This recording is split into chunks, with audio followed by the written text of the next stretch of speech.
വെക്കുന്നത് ഇനി നോക്കാം. നമുക്ക് നോക്കാം ഇരിക്കേണ്ട സാധനങ്ങൾ എന്തൊക്കെയാണ്. അതിന് വേണ്ടിയിട്ട് ഞാനിവിടെ 200 ഗ്രാം മഷ്റൂം എടുത്തിട്ടുണ്ട്. അത് ഞാനിവിടെ ഒരു മഷ്റൂമിന് ഇതേപോലെ 4 പീസായിട്ട് കട്ട് ചെയ്തെടുത്തേക്കാണ്. പിന്നെ വേണ്ടത് പൊട്ടറ്റോ ആണ്. അതിന് വേണ്ടിയിട്ട് ഞാനിവിടെ 3 മീഡിയം പൊട്ടറ്റോ ഇതേപോലെ കുറച്ച് ചെറിയ പീസായിട്ട് ഇങ്ങനെ കട്ട് ചെയ്തെടുത്തിട്ടുണ്ട്. പിന്നെ തേങ്ങാപ്പാൽ വേണം. അതിന് വേണ്ടിയിട്ട് ഞാനിവിടെ ഒരു തേങ്ങയുടെ പകുതി പിഴിഞ്ഞിട്ട് പാൽ എടുത്തിട്ടുണ്ട്. ഞാനിവിടെ 1/4 പാല് മാത്രമേ എടുത്തിട്ടുള്ളൂ. അത് എടുക്കണ പാല് കുറച്ച് തിക്കായിട്ട് എടുക്കുക. പിന്നെ വേണ്ടത് സവോളയാണ്. അതിന് വേണ്ടിയിട്ട് ഞാനിവിടെ ഒരു സവോളയുടെ പകുതി സ്ലൈസ് ചെയ്തെടുത്തിട്ടുണ്ട്. പിന്നെ ഒരു വലിയ കഷ്ണം ഇഞ്ചി ചതച്ചെടുത്തത്. പിന്നെ പച്ചമുളക് നമ്മുടെ എരിവിനനുസരിച്ച് നമുക്ക് ചേർക്കാം. പിന്നെ കറിയിലേക്ക് നമുക്ക് വേണ്ട മസാലപ്പൊടികൾ. അതിന് വേണ്ടിയിട്ട് ഞാനിവിടെ 1 ടേബിൾ സ്പൂൺ മല്ലിപ്പൊടി എടുത്തിട്ടുണ്ട്. 1 ടേബിൾ സ്പൂൺ മുളക് പൊടി എടുത്തിട്ടുണ്ട്. ഈ മുളക് പൊടിയും പച്ചമുളകും നമ്മുടെ എരിവിനനുസരിച്ച് നമുക്ക് ചേർക്കാം. പിന്നെ ഒരു 1/4 ടേബിൾ സ്പൂൺ മഞ്ഞൾപ്പൊടി വേണം. പിന്നെ ഞാനിവിടെ ഒരു 1/2 ടേബിൾ സ്പൂൺ ഗരം മസാല എടുത്തിട്ടുണ്ട്. 1/4 ടേബിൾ സ്പൂൺ ജീരകത്തിന്റെ പൊടി എടുത്തിട്ടുണ്ട്. പിന്നെ കറിയിലേക്ക് നമ്മൾ പുളിക്ക് വേണ്ടിയിട്ട് തക്കാളിയാണ് ചേർക്കുന്നത്. അതിന് വേണ്ടിയിട്ട് ഞാൻ ഇവിടെ ഒരു മീഡിയം തക്കാളി ചോപ്പ് ചെയ്തെടുത്തിട്ടുണ്ട്.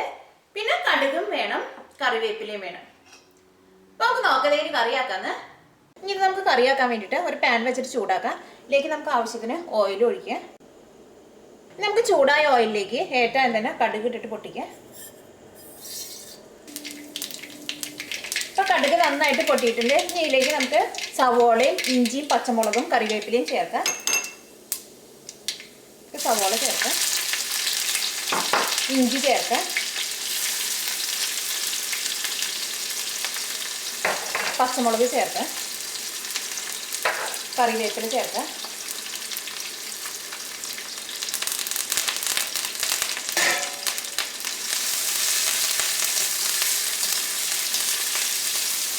ഈ സവാളയ്ക്ക് നന്നായിട്ട് വഴന്നു കഴിയുമ്പോൾ ഇതിലേക്ക് നമുക്ക് മസാലപ്പൊടികൾ ചേർക്കാം. അപ്പോൾ സവാളയ്ക്ക് നന്നായിട്ട് വഴന്നിട്ടുണ്ട്. ഇനി ഇതിലേക്ക് നമുക്ക് മസാലപ്പൊടികൾ ചേർക്കാം. നമുക്കൊരു മീഡിയം ഫ്ലെയിമിൽ വെക്കാം. നമുക്ക് ഏറ്റവും ആദ്യം മഞ്ഞൾപ്പൊടി ചേർക്കാം. ഞാൻ ഇതിലേക്ക് 1/4 ടേബിൾ സ്പൂൺ മഞ്ഞൾപ്പൊടിയാണ് ചേർക്കുന്നത്. ഈ മഞ്ഞൾപ്പൊടി എണ്ണയിൽ കിടന്ന് നന്നായിട്ട് മൊരിഞ്ഞിട്ട് ഈ മഞ്ഞൾപ്പൊടിയുടെ പച്ചക്കുത്തൊന്ന് പോകണം. ഇപ്പോൾ മഞ്ഞൾപ്പൊടി എണ്ണയിൽ കിടന്ന് നന്നായിട്ട് മൊരിഞ്ഞിട്ടുണ്ട്. ആ മഞ്ഞൾ മൊരിഞ്ഞതിൻ്റെ നല്ലൊരു സ്മെല്ല് വരുന്നുണ്ട്. ഇതിലേക്ക് നമുക്ക് മല്ലിപ്പൊടി ചേർക്കാം. ഞാൻ ഇതിലേക്ക് 1 ടേബിൾ സ്പൂൺ മല്ലിപ്പൊടിയാണ് ചേർക്കുന്നത്.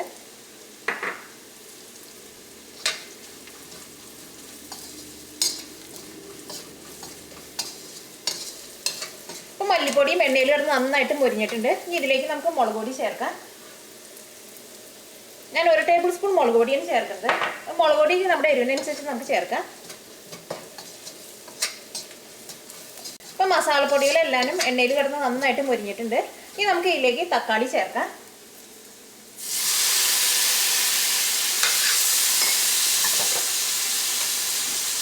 ഇതിലേക്ക് നമുക്ക് ആവശ്യത്തിന് ഉപ്പ് ചേർക്കാം.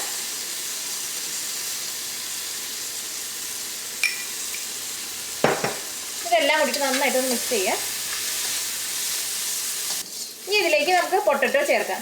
ആ തക്കാളി നമ്മൾ സെപ്പറേറ്റ് നമ്മൾ വേവിക്കേണ്ട ആവശ്യമില്ല. അത് ഉരുളക്കിഴങ്ങിൻ്റെ കൂടെ ഇട്ടിട്ട് നമുക്ക് തക്കാളി നമുക്ക് വേവിച്ചെടുക്കാം. ഉരുളക്കിഴങ്ങ് ചേർക്കാം.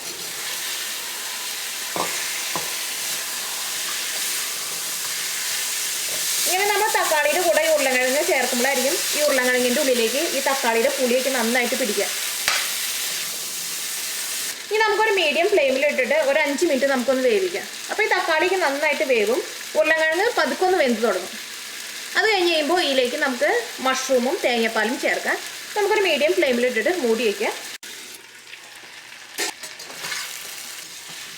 ഇപ്പോൾ തക്കാളി നന്നായിട്ട് വെന്തിട്ടുണ്ട്. ഇതിനകത്ത് നമ്മൾ ചേർത്തേക്കണ ഉരുളക്കിഴങ്ങ് വെന്തിട്ടില്ല.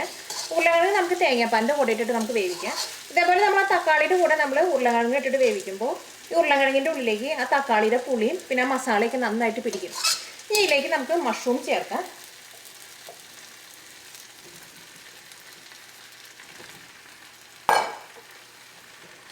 നമ്മൾ എടുത്ത് വെച്ചേക്കണ തേങ്ങാപ്പാൽ ചേർക്കാം.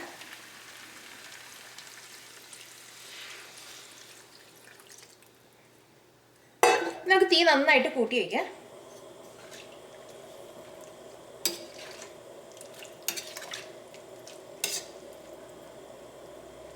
നമുക്ക് കറിയുടെ ടേസ്റ്റ് നോക്കിയിട്ട് ഉപ്പ് വേണമെന്നുണ്ടെങ്കിൽ രണ്ടാമതും ചേർക്കാം. കുറച്ച് ഉപ്പ് ചേർക്കാം.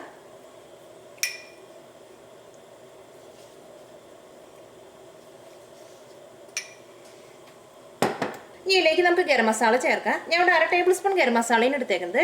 ഇതിനകത്ത് പകുതി ഗരം മസാല നമുക്ക് ഇപ്പോൾ ചേർക്കാം. ബാക്കിയുള്ളത് നമുക്ക് കറിയുടെ ഏറ്റവും ലാസ്റ്റ് ചേർക്കാം.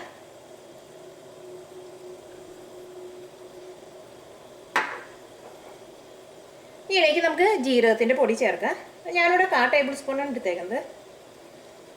ഇതെല്ലാം കൂടിയിട്ട് നന്നായിട്ടൊന്ന് മിക്സ് ചെയ്യാം. ഇനി നമുക്ക് മൂടി വെച്ചിട്ട് കറി നമുക്ക് വേവിക്കാം. കറി നന്നായിട്ട് തിളച്ച് കഴിഞ്ഞ് കഴിയുമ്പോൾ നമുക്ക് ഒന്നുകൂടി ഇളക്കിയിട്ട് കൊടുക്കാം. നമുക്ക് മൂടി വയ്ക്കാം. ഇപ്പോൾ കറി നന്നായിട്ട് തിളച്ചിട്ടുണ്ട്. ഈ കറി നമുക്കൊന്ന് ഇളക്കിയിട്ട് കൊടുക്കാം. നമുക്ക് മൂടി വെച്ചിട്ട് ഈ കറി നമുക്ക് നന്നായിട്ടൊന്ന് വേവിച്ചെടുക്കാം. മൂടി വയ്ക്കാം.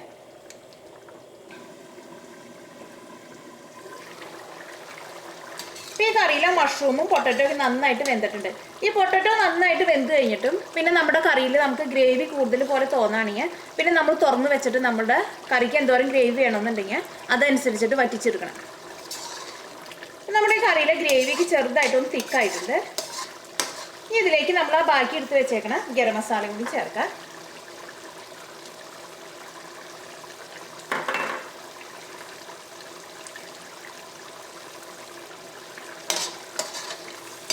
ഇനി നമുക്ക് തീ ഓഫ് ചെയ്യാം. നമ്മുടെ മഷ്റൂമും പൊട്ടറ്റോയും കൂടി ഇട്ട് വെച്ച കറി റെഡി ആയിട്ടുണ്ട്. ഈ കറി നമുക്കൊരു സർവിങ് പ്ലേറ്റിലേക്ക് പകർത്താം.